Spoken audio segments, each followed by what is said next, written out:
once you've put all of this effort into making your application as fast as possible and putting in these optimizations for the slow parts of your app, it would be a real shame if somebody were to come in and undo all of the work that you did by not adding a dependency or messing up your memoization, whatever it is.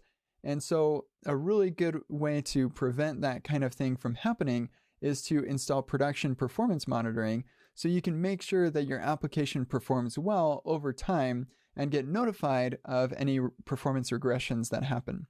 So here I give you a little bit of background on production performance monitoring and the tools React gives us to be able to monitor our React applications in production. So you can take a look at that. We have this React Profiler component that I show you the docs for and give you a little bit of an example.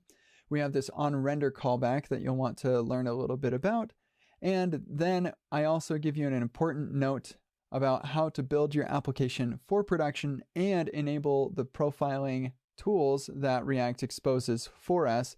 And the reason that those aren't enabled by default is because there is a slight performance penalty just for measuring the performance. And so they don't enable that by default, but it really is a pretty small performance penalty. So it's not a huge problem for enabling it.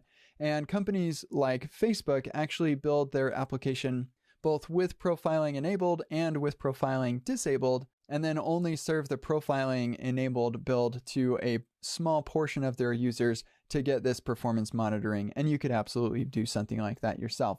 But here I do show you how to get that set up, and I've got a blog post to teach you about how to get that going.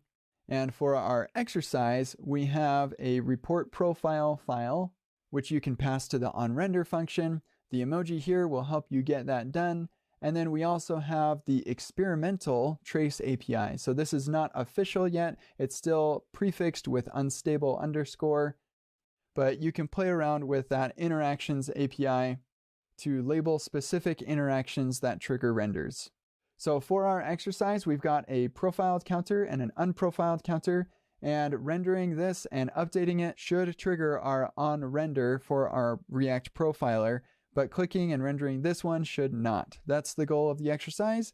Have a good time, and we'll see you on the other side.